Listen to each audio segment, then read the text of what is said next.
purposes. Okay, great. Okay, with that, we're going to get started with our very own Joseph Long. Joseph is a government major, class of 2027. Based on how you play. Okay, terrific. Joseph, take it away.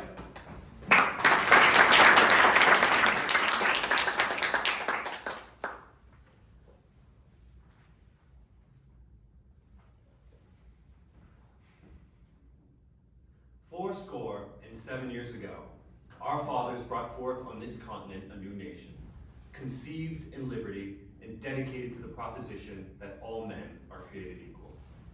Abraham Lincoln spoke these words on November 19, 1863, before a small crowd in the middle of the American Civil War.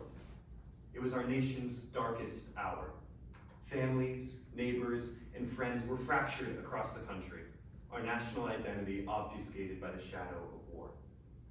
In the wake of the bloodiest battle ever fought on American soil, where over 50,000 men lost their lives in just 3 days of fighting, Lincoln didn't villainize the Southern secessionists. He didn't turn a moment of collective grief into a rallying cry for polarization.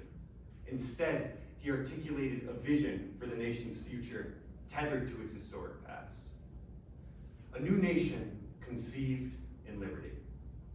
Lincoln returned to that liberal notion penned by Jefferson in the Declaration of Independence, one so bold it inspired hundreds of thousands of colonists to lay down their lives in the formation of a society they believed would outlive them.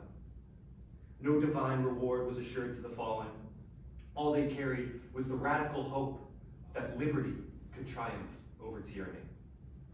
That audacious belief, imagined by a few decent men and carried by ordinary patriots, willed a ragtag colonial army to defeat the greatest empire on earth.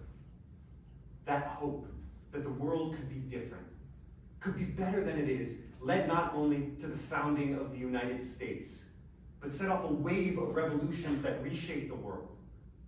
And as Lincoln stood in the bloody fields of Gettysburg, the great American democratic experiment teetering on the brink of collapse, he returned to that tradition of liberty. Lincoln understood, however, that liberty is not an end in itself. No.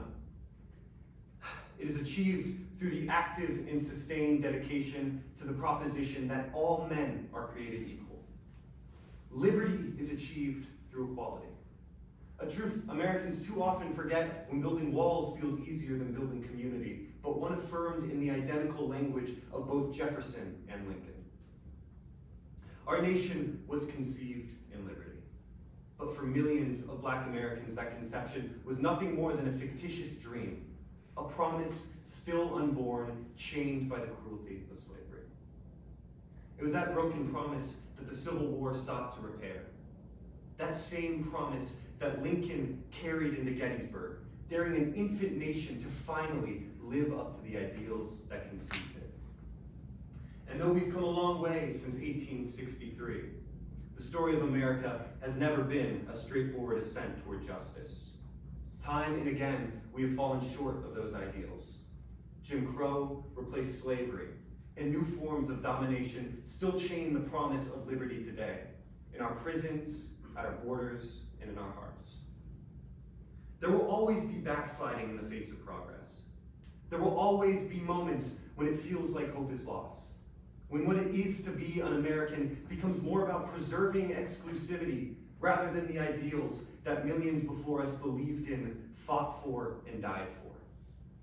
We face such a moment today, when what it is to be free is a privilege rather than an inalienable right. When compromise feels impossible and our government threatens to crack under the weight of division.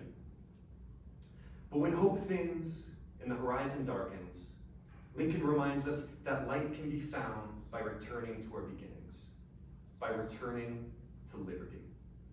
That is the great task remaining before us, to widen the circle of equality and breathe life into the promise of liberty for all. Each generation inherits this mission, because work in the name of freedom is never finished. The fight didn't end at Gettysburg, nor at Appomattox. It marched in Selma. It sat in lunch counters in Greensboro, and it protested in the streets of DC just a few weeks ago. declaring that in this nation no power stands above liberty. And that work must continue today in every demand for dignity and fairness. Every time we remember that freedom is not a gift from the powerful, but a covenant renewed by the courage of ordinary citizens who refuse to let the words of our founders become hollow. Lincoln called on a fractured nation to ensure that a government of the people, by the people, and for the people shall not perish from the earth. That call still echoes today. The lesson of Gettysburg, of the Declaration, and of America itself is that liberty lives only so long as we are willing to fight for it. Thank you.